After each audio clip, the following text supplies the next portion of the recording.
Inductive method है जिसके ऊपर बात करेंगे। हम इंडक्टिव भी देखेंगे और फिर इसका अपोजिट जो है वो डिडक्टिव मेथड भी देखेंगे। इंडक्शन क्या है? सो इंडक्टिव मेथड, इससे हम क्या मुराद लेते हैं? इंडक्शन जो है that starts from known instances and arrives at generalisation. Known instances mean हम कह सकते हैं इंडक्शन का मकसद जो है वो नोन से अननोन की तरफ जाना होता है। That is from concrete to abstract की तरफ जब हम जा रहे होते हैं तो ऐसे अमल को हम इंडक्शन कहते हैं। So that always starts from known instances and arrives at what is said to be the generalisations, जो एक अननोन टाइप की या अब्स्ट्रैक्ट है, आप उसको फिर जनरलाइज कर देते हो। ये मेथड जनरली एक स्टैटिस्टिकल मेथड के तौर पर भी जाना जाता है, साइंटिफिक मेथड के तौर पर भी जाना जाता है, इसी तरह से एम्पिरिकल मेथड के तौर पर भी जाना जाता है जब हम इंडक्टिव मेथड की बात करते हैं। और ये जनरलाइजेशन करने में ज़्यादा ये मशहूर है। किसी भी बात को जब आप जनरलाइज करते हो ऑन टू होल कम्युनिटी, सो इस सूरत में हम इस मेथड को ज़्यादा अहम समझते हैं। और ये मेथड हमेशा नोन टू अननोन की तरफ जाता है और कंक्रीट टू अब्स्ट्रैक्ट की तरफ हम जब जा रहे होते हैं तो हम इंडक्शन कर रहे होते हैं या इंडक्टिव मेथड हम यूज कर रहे होते हैं। और हम आगे चंद एग्जांपल की सूरत में भी देखेंगे या किस तरह से ये आगे प्रोसीड होता है। That's proceeded from observation to patterns to tentative hypothesis and then tentative hypothesis to theory। so ये एक इसका रूट है और जब थ्योरी हो जाती है तो थ्योरी को हम जनरलाइज कर देते हैं। सो इंडक्टिव मेथड जो है वो ऑब्जर्वेशन से स्टार्ट होता है, पैटर्न, टेंटेटिव हाइपोथेसिस और थ्योरी। जैसे जब हम साइंटिफिक मेथड भी देखेंगे तो आप साइंटिफिक मेथड में भी देखेंगे कि वहां पे भी वो ऑब्जर्वेशन से स्टार्ट होता है and reach on to some type of conclusion. इसी वजह से हम इसको साइंटिफिक मेथड के तौर पर भी बाज़ औक़ात जानते हैं या उसके तौर पर भी इस्तेमाल होता है। सो ये जो specific instances to deduct general rules जो है ये इंडक्टिव मेथड कहलाता है। एटिमोलॉजी इसकी देखें, मीनिंग ऑफ इंडक्शन क्या है? So induction is from old French word इंडक्शनम which mean advancement towards the grace of God। so Latin word जो induction है इसका मतलब जो है वो inducer है, which means a leading to or introduction or admission। और Greek word जो है epagog जो है epagog से भी है which means leading to। so Greek word में ये एपागोज से वर्ड निकला हुआ है, लैटिन से ये इंडक्शन से है और इन तमाम का मीनिंग जो है वो लीडिंग टू और इंट्रोड्यूसिंग टू समथिंग और एडमिशन ऑफ समथिंग या advancement towards the grace of God. ये तो उसके फ्रेंच वर्ड इंडक्शनम से जब हम इसको ड्राइव करते हैं सो कहीं ना कहीं लीडिंग टू जनरलाइजेशन हम लेकर जाते हैं इंडक्शन के जरिए से। काइंस ने इसको डिफाइन किया, मिलर ने डिफाइन किया, विलियम जी की डेफिनेशन है इंडक्शन के हवाले से। केन्स क्या कहते हैं? Inductive method is to establish law on the basis of examples और इंस्टेंसेस। मिसालों के जरिए से जब हम किसी लॉ तक पहुंचते हैं, किसी कानून को हम बयान करते हैं, सो ऐसे जो तरीका है, ऐसे मेथड को हम इंडक्टिव मेथड कहते हैं। So is to establish law on the basis of examples. इसी तरह से मिलर कहते हैं कि induction is a process of reaching general conclusions from particular instances. मिसालों के जरिए से किसी खास नतीजे तक पहुंचना जो है ये इंडक्टिव मेथड है, जब हम मिसालों के जरिए से किसी नतीजे पर पहुंचते हैं। That's always starts from specific to general. जब हम इंडक्टिव मेथड की बात करते हैं तो ये स्पेसिफिक से वे की तरफ जाता है। That starts from specific and reached up to vague, इसको हम इंडक्टिव मेथड कहते हैं।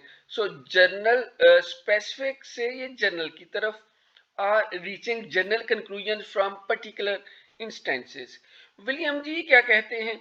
Inductive method is a process of reasoning from particular to general or from individual to universal. Individual to universal. हम एक जैसे सादा एग्जांपल देते हैं कि इंडिविजुअल टू क्या है कि आम है उसके पत्ते सब्ज हैं, अमरूद के पत्ते सब्ज हैं, जामुन के पत्ते सब्ज हैं, फिर नाशपाती के पत्ते सब्ज हैं. मैं ज्यादातर फ्रूट्स के नाम ले रहा हूं. सो इन चीजों से लेते हुए फिर हम एक यूनिवर्सल क्या बात करते हैं कि पौधों के पत्ते सब्ज होते हैं. चंद मखसूस वाकयात और हालात का मुतालिया करके हम आम असूल जो है वो अखज करते हैं. सो ऐसे जो मेथड है उसको हम इंडक्टिव मेथड कहते हैं. मखसूस वाकयात, जैसे मैंने ये मखसूस बयान किए और इन मखसूस वाकयात और हालात का मुतालिया करके मैंने एक आम असूल जो है वो अखज कर दिया. सो ऐसे मेथड को फिर हम इंडक्टिव मेथड जो है वो कहते हैं. इंडक्टिव मेथड के आगे टाइप्स हैं. एक को हम एक्सपेरिमेंटल इंडक्टिव मेथड कहते हैं और दूसरे को हम स्टैटिस्टिकल इंडक्टिव मेथड जो है वो कहते हैं. दो डिफरेंट इसकी जो टाइप्स हैं. अब एक्सपेरिमेंटल इंडक्टिव मेथड से क्या मतलब है? सो ये ऐसा मेथड है, in this method principles, theories and laws are tested by its application to real life situation. Principles, theories and laws are tested by its application to real life situation or through their real life application in natural settings. किस तरह से? Principles, theories and laws are tested by its application to real life situation or through their real life application in natural settings. तो उसको हम experimental inductive method कहते हैं. वहीं पे स्टैटिस्टिकल इंडक्टिव मेथड कौन सा है कि जिसके अंदर principle, theories and laws are formulated on the basis of statistical analysis. जो स्टैटिस्टिकल एनालिसिस के जरिए से जब हम करेंगे तो स्टैटिस्टिकल इंडक्टिव मेथड आ जाएगा. और जब हम नेचुरल सेटिंग के अंदर किसी भी असूल का, किसी भी कानून का या थ्योरी को जब हम अप्लाई करेंगे, टेस्ट करेंगे टू रियल लाइफ सिचुएशन और through the real life application in natural setting, तो वो एक्सपेरिमेंटल इंडक्टिव मेथड जो है वो हमारे सामने हो. सो इसके स्टेप्स कौन से हैं? There are 6 steps of inductive method. 6 inductive method के स्टेप्स हैं. First one is the collection of evidence. Collection of evidence और डेटा, जिसको हमने ऑब्जर्वेशन का नाम दिया. सो कलेक्शन ऑफ एविडेंस है और डेटा है बाय ऑब्जर्वेशन, सर्वे और इंस्पेक्शंस. सो सबसे पहले कलेक्शन ऑफ एविडेंस है. देन फार्मूलेशन ऑफ हाइपोथेसिस है. Students with the help of teachers form hypothesis और tentative solutions of the problem. Hypothesis क्या होता है? That is educated guess, that is the tentative solution of the problem. और फिर उस tentative solution of the problem को हम test करते हैं, हम उसको वेरीफाई करते हैं और आफ्टर टेस्टिंग और वेरीफाइंग फिर हम किसी रिजल्ट पर पहुंचते हैं. सो फॉर्मुलेशन ऑफ हाइपोथेसिस है. Third step is the discrimination and analysis. discriminate the factors on the basis of similarities and differences in variables and factors and to do analysis of the situation. So discrimination और analysis में हम उन factors को discriminate करते हैं. किस पे factors को डिस्क्रिमिनेट किया जाता है? फैक्टर्स को अलग अलग किया जाता है on the basis of what is the similarities and what are the differences in those variables. और ताकि बेहतर तौर पर एनालिसिस जो है, सिचुएशन को बेहतर तौर पर एनालाइज जो है वो किया जा सके. Then fourth one is the generalisation and abstractions on the basis of similarities or differences or on the basis of similarities of trends of a particular phenomena, students reach and generalizations about some principal theories and laws. तो ये चौथा step generalisation है. और generalisation के बाद फिर यहीं पे नहीं रुक जाना, उसको वेरीफाई भी करना है. So verification is the fifth step. Students do efforts to verify the truth of the principle. क्या वो जो असूल बनाया वो असूल कहीं वेरीफाइएबल, उसकी कुछ सच्चाई भी बनती है, वो वेरीफाइएबल भी है कि नहीं. So students do efforts to verify the truth of the principle, laws and theories in the similar situation at different times. आपने एक उसूल दिया और उस उसूल को देखा नहीं, उसके कंटेक्स्ट को देखा नहीं, एक दफा तो आपने करके देखा, बट उसको उसके कंटेक्स्ट को चेंज करके भी देखना है कि क्या उसके डिफरेंट टाइम्स पे मुख्तलिफ औकात पे अगर हम करते हैं तो क्या सेम रिजल्ट्स ही आते हैं. That is what the verification is. And after the verification फिर एप्लीकेशन और प्रेडिक्शन है. So verified principles then recommended to apply in real life situation और prediction are made about that phenomena. उसकी फिर application हम कर सकते हैं, और अगर वो चीज वेरीफाई नहीं होती तो फिर उसको अप्लाई भी नहीं किया जा सकता. सो ये जितने भी स्टेप्स हैं, हम यहाँ पे एप्लीकेशन की मैंने बात की कि लास्ट पर हमने उसकी एप्लीकेशन करनी, और एप्लीकेशन में हम verified principles then recommended to apply a real life situation or predictions are made about the phenomena, and that is similar to scientific method. हमने पहले जैसे इसकी बात की कि हम इसको इंडक्टिव मेथड को कहीं ना कहीं इंपिरिकल मेथड और साइंटिफिक मेथड के तौर पर भी हम इसको याद करते हैं या इसको यूज करते हैं. सो जब इंडक्टिव मेथड करते हैं तो इसमें टीचर का रोल किस तरह से होता है. टीचर का रोल किस तरह से होगा. So teacher is as a guide, teacher is as a friend and teacher is as a philosopher. So role of teacher जो है वो इंडक्टिव में चेंज हो जाता है as a active transmitter of knowledge to a guide, to a friend और to a philosopher. और वो तालिब इल्मों की मदद करता है टूल डेवलप करने के हवाले से, उन इंस्ट्रूमेंट को डेवलप करने के हवाले से कि जिसके जरिए से तालिब इल्म डाटा कलेक्ट कर सके. सो कलेक्शन ऑफ डाटा के लिए आपको टूल चाहिए, आपको इंस्ट्रूमेंट्स चाहिए. टूल और इंस्ट्रूमेंट जो है ये वर्ड सिनोनिम यूज होते हैं. टूल भी हम यूज करते हैं, इंस्ट्रूमेंट भी यूज करते हैं, but better is to use the instrument कि जिसके जरिए से हम डाटा कलेक्ट करते हैं. और टीचर जो है वो तालिब इल्मों को हेल्प करता है कि वो इंस्ट्रूमेंट जो है वो डेवलप कर सके कि जिसके ज़रिए से वो डाटा कलेक्ट करे. इसी तरह से स्टूडेंट्स को हेल्प करता है कि वो रिसोर्सेज जो हैं वो कौन कौन से चाहिए उनको जनरेट करना, फाइनेंशियल चाहिए या मटेरियल चाहिए. सो जब आपने कोई ऑब्जर्वेशन करनी है, जब आपने कोई डाटा कलेक्ट करना है, तो डाटा कलेक्शन के लिए आपको मटेरियल एज वेल एज जो फाइनेंशियल सोर्सेज भी चाहिए. तो वो कैसे जनरेट हो सकते हैं, किस तरह से आप वो सोर्सेज जो है वो हासिल कर सकते हो, उसके लिए वो असिस्ट करता है, वो मीन टीचर असिस्ट करता है. इसी तरह से हाइपोथेसिस को फार्मुलेट करना है.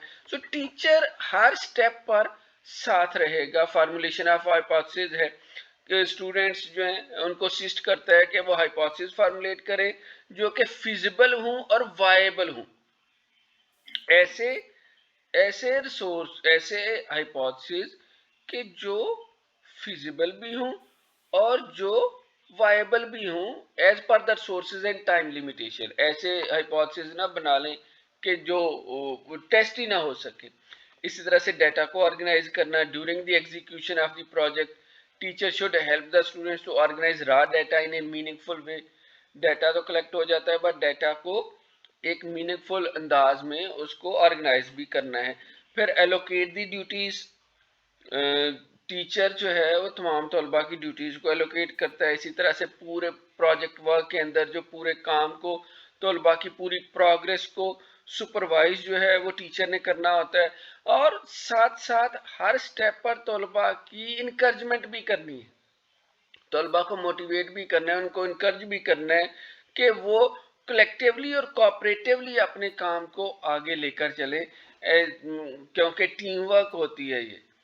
जब आपने डाटा कलेक्ट करना है या जब आप इंडक्टिव मेथड के ज़रिए से कोई काम कर रहे हो तो उसके लिए कलेक्टिवली और कोऑपरेटिवली काम करने वाले उस जज्बे को भी इनकरेज करना है ताकि तालिब इल्म जो है वो अपने मकसद की तरफ जो है वो कामयाबी के साथ चलते रहें.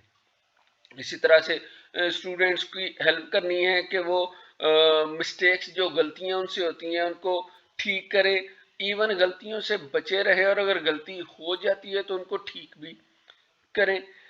हर मेंबर ऑफ दी ग्रुप जो है वो कंट्रीब्यूटर के तौर पर हो, टीचर जो है वो साथ में मदद देता है ताकि हर तालिब इल्म जो है वो इक्वली पार्टिसिपेट करो. Teacher makes it a point that each member of the group should contribute something to the completion of the project. तमाम के तमाम मेंबर जो हैं वो शामिल हों और तमाम जो ग्रुप मेंबर्स हैं वो इक्वली पार्टिसिपेट करें. और फिर इन्फ्रेंसेस ड्रा भी टीचर की मदद से होते हैं. इवन एवेल्यूएशन जो है जो प्रोजेक्ट वर्क की है that is submitted by the group to the teacher, और टीचर ही फिर उस रिपोर्ट को वैल्यूएट भी करता है और मेंटेन करता है रिकॉर्ड को टाइमली रिव्यू के लिए और फ्यूचर कंसल्टेंसी के लिए. टीचर चूंकि आपका जो है वो वहाँ पे फैसिलिटेटर है, वो आपका गाइड है, वो आपका एक पूरे स्मॉल ग्रुप्स का एक बड़ा लीडर है. सो उसी के पास आपका जो रिकॉर्ड है वो भी मेंटेन होगा. और टीचर जो है वो फिर स्ट्रेंथ और वीकनेसेस को भी एड्रेस करता है, असेस करता है उस प्रोजेक्ट के टास्क के, ताकि पता चले कि किसका प्रोजेक्ट कितना बेहतर हो चुका. और फिर फीडबैक और अप्रेजल बहुत अहम है. फीडबैक और अप्रेजल के बगैर आप अपने अगले काम को बेहतर ही नहीं कर सकते. और लास्टली कंक्लूडिंग रिमार्क्स और सबमिशन जो है ये टीचर की तरफ से होता है. सो टीचर जो है वो तरीका सिखाता है और तरबियत भी करता है इस पूरे मेथड के अंदर जो इंडक्टिव मेथड है, और बच्चों को लेके आगे चलता है, बच्चों की प्रोग्रेस को लेकर आगे चलता है इंडक्टिव मेथड के जरिए से, जो कि एक तरह से है तो लर्नर सेंटर्ड अप्रोच. बट इस लर्नर सेंटर्ड अप्रोच में टीचर जो है वो हर स्टेप पर बच्चों के साथ मौजूद होता है और उनकी हर सरगर्मी को देख भी रहा होता है. इसके एडवांटेजेस क्या हैं? साइकोलॉजिकल लॉज ऑफ लर्निंग जो है is a method of teaching based on psychological laws of learning. Psychological laws of learning की जब हम बात करते हैं, इंडक्टिव मेथड जो है इसके ज़रिए से कहीं ना कहीं हम जितने भी साइकोलॉजिकल लॉज ऑफ लर्निंग हैं वो इसी मेथड के तहत ही ड्राइव जो है वो हुए हैं, जिसमें इंडक्टिव मेथड है, जिसमें देखा जाता है फ्रॉम ऑब्जर्वेशन टू कंक्लूजन हम पहुंचते हैं. फिर स्टूडेंट्स सेंटर्ड है. जो जब हम बात करते हैं इसकी इंडक्टिव मेथड की, जो साइकोलॉजिकल लॉज ऑफ लर्निंग पर ये पूरा उतर है कि जो बच्चा है वो इम्पॉर्टेंट है, child is the important one. So बच्चे की इंटरेस्ट क्या है, बच्चे की नीड्स क्या हैं, बच्चे की एक्सपेक्टेशंस क्या हैं, बच्चे की डिजायर्स क्या है, बच्चे का एप्टीट्यूड क्या है, बच्चा क्या सीखना चाहता है, इन तमाम चीज़ों को ये अहमियत देते हैं जब साइकोलॉजी वाले. तो उसी चीज़ को सामने रखते हुए फिर inductive method is the best one, कि जो साइकोलॉजिकल लॉज ऑफ लर्निंग पर पूरा उतरता है, कि जिसके तहत that is the method of teaching based on psychological laws of learning, और बच्चे जो हैं वो बेहतर सीखते हैं. सो इंडक्टिव मेथड जो है वो साइकोलॉजिकल लॉज ऑफ लर्निंग पर बेस करता है. दूसरा जो है कि स्टूडेंट सेंटर्ड है. स्टूडेंट सेंटर्ड होने की वजह से provide scope and entertain individual differences, जैसे अभी मैंने बात की, इंटरेस्ट है, कैपेसिटी है, एप्टीट्यूड है, नीड्स, डिजायर्स, एक्सपेक्टेशंस, उन सब पर ये उतरता है. फिर active participation of all the members of the class होती है. स्टूडेंट्स जो हैं वो एक्टिव पार्टिसिपेट करते हैं. फिर कोऑपरेशन और कोऑपरेटिव वेंचर और जो कोलैबोरेशन है वो डेवलप होती है. सो स्पिरिट ऑफ कोऑपरेशन जो है वो डेवलप होती है, क्योंकि इसके ज़रिए से तो जो तलबा हैं वो टीम वर्क की सूरत में काम करते हैं. टीम वर्क ना भी हो तो इंडिविजुअली भी प्रोजेक्ट अगर हैं तो तलबा एक तालिब इल्म दूसरे तालिब इल्म की मदद करता है. So spirit of cooperation as it is a cooperative venture जो होता है, सो एक दूसरे की मदद जो है वो की जाती है. इंटरेस्ट बहुत ज़्यादा डेवलप करने में ये मदद देता है, क्योंकि ये तालिब इल्म जो है वो खुद से करते हैं और मैन मेड सिचुएशन के अंदर जब किया जाता है, so that is why stimulates interest in natural as also man made situations. जो फिर रोज इंटरेस्ट प्रोजेक्ट जो है project can be used to arouse interest. کسی بھی خاص ٹاپک کے اوپر اگر پروجیکٹ دیے جاتے ہیں تو بچے جو ہیں ان پر دلچسپی لیتے ہوئے ان پروجیکٹس کو کرتے ہیں. And it blends school life with آؤٹ سائڈ ورلڈ آلسو. جہاں انٹرسٹ ڈیولپ ہوتی ہے وہیں پر کیوریسٹی بھی ڈیولپ کرتا ہے. By keeping students busy it helps to arouse curiosity. پھر نیچرل میتھڈ ہے, natural method of innovative discoveries. یہ قدرتی یا فطری طریقہ بھی ہم اس کو کہہ دیتے ہیں کہ پرماننٹ لرننگ جو ہے, سیلف ایکوائرڈ پرماننٹ لرننگ جو ہے وہ زیادہ بہتر ہوتی ہے انڈکٹیو میتھڈ کے ذریعے سے. سو یہ ایڈوانٹیجز کی ہم بات کر رہے ہیں. اسی طرح سے ریئلسٹک اور پریکٹیکل ہے نیچر کے اندر. انڈکٹیو میتھڈ جو ہے collects evidence from real life, so it is more realistic and practical in nature. یہ جب آبزرویشن ہے تو آبزرویشن جو ہے وہ ایک ریئل لائف سچویشن کے اندر جو ہے وہ وقوع پذیر ہوتی ہے. جہاں پہ یہ ریئلسٹک اور پریکٹیکل ان نیچر ہے, اس کا تعلق جو ہے وہ ریئل لائف کے ساتھ ہے, وہیں پر ہی ڈائنامک ان نیچر بھی ہے. So this method has a dynamic approach to establish and reject hypotheses. whole process can be repeated many a times till reframe the theory. آپ آبزرویشن جو ہے وہ کئی بار کر سکتے ہیں, اور پھر جو ایک پریکٹیکل ان نیچر اور ریئلسٹک کے حوالے سے کہ گڈ ریلیشن شپ ڈیولپ کرتا ہے, جہاں یہ کوآپریٹو اور کولیبوریٹو ورک کو یہ اہمیت دیتا ہے, اور اس کے ذریعے سے یہ سکلز جو ہیں کوآپریٹو سکلز جو ہیں وہ بہتر ہوتی ہیں. تو اس کے ذریعے سے آپ آپس میں اچھے تعلقات بھی بناتے ہیں, یہ ان کے ذریعے سے بنائے جا سکتے ہیں. وہیں پہ یہ اس کی کچھ لمیٹیشنز بھی ہیں انڈکٹیو میتھڈ کی. سب سے بڑی جو لمیٹیشن ہے that is the time consuming method. Inductive method جو ہے یہ ٹائم کنزیومنگ ہے, وقت بہت زیادہ اس پر صرف ہو جاتا ہے. So it is very costly method as it involves tools, exertions, purchases of apparatus and equipments. جہاں ٹائم کنزیومنگ ہے وہیں پہ ساتھ میں یہ کاسٹلی بھی ہے, کیونکہ آبزرویشن کرنے کے لیے آپ کو ذاتی طور پر جانا پڑے گا. آبزرویشن ہم پارٹیسپیٹری کرتے ہیں, نان پارٹیسپیٹری بھی ہوتی ہے, بٹ پھر بھی جانا تو پڑتا ہے. کنٹرولڈ ہوتی ہے, ان کنٹرولڈ ہوتی ہے, پھر یہ مختلف ہے, اسٹرکچرڈ ہوتی ہے, ان اسٹرکچرڈ ہوتی ہے, سائنٹیفک ہوتی ہے, اس کی آگے ڈفرینٹ ٹائپس ہیں. بٹ جب بھی ہم کرتے ہیں تو آبزرویشن کرنے کے لیے آپ کو جانا تو پڑے گا, آپ کو ٹولز اور ایکسرسائزز جو ہیں کرنی پڑیں گے. آبزرویشن کے لیے جو آپ نے ریکارڈ کرنا ہے وہاں پہ, تو اس کے لیے آپ کو اپریٹس چاہیے ہوں گے, اس وجہ سے یہ کاسٹلی بھی ہو جاتا ہے. پھر تمام کے تمام ٹاپک جو ہیں وہ اس کے ذریعے سے نہیں پڑھائے جا سکتے, can not be teach through this method. ہر کام کے اندر ہم آبزرویشن نہیں ڈال سکتے, سو اس کا سکوپ جو ہے وہ لمیٹیڈ ہو جاتا ہے. اسی طرح سے تمام ایج گروپ کے لیے بھی یہ اتنے جو ہیں وہ بہتر نہیں ہے, اتنے جو ہے وہ اچھا نہیں ہو جاتا. سو گڈ بکس جو ہے it is not applicable to all school age groups جو ہیں. اسی طرح سے لٹریچر جو ہے وہ اویلیبل نہیں ہے. گڈ بکس جو ہیں اس لائنز کے اوپر پروڈیوس ہی نہیں کی جاتی کہ جس میں انڈکٹیو میتھڈ کے اوپر بات کی گئی ہو. پھر بعض اوقات جب ہم جنرلائزیشن کرتے ہیں تو ہم غلط جنرلائزیشن کر جاتے ہیں. There is a possibility that students may draw wrong generalizations. Teacher موجود ہے بٹ ٹیچر نے تو اینڈ پہ کنکلوڈ کرنا ہے, بچوں نے جو آبزرو کیا تو بچے ان آبزرویشن کے ذریعے سے رانگ کنکلوژنز تک چلے گئے, رانگ جنرلائزیشن پر چلے گئے. And non conclusive method is not absolutely conclusive due to human factors, there is involvement of probability. انسان ہے تو انسان کس وقت کس طرح سے بہیو کر رہا ہے, آپ اس کو جب آبزرو کرتے ہو تو آبزرو کرنے کے دوران جب آپ کنکلوڈ کچھ کرتے ہو تو وہ کنکلوژن آپ کا غلط ہو سکتا ہے. سو نان کنکلوسیو میتھڈ ہے, method is not absolutely conclusive due to human factors.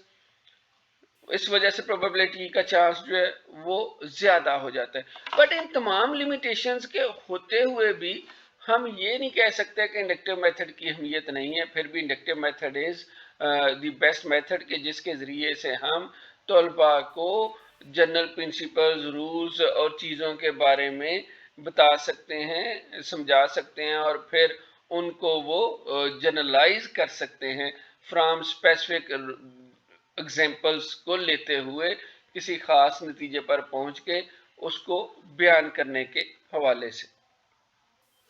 Then sir, we can say that it is only applicable on small classes and for scientific studies.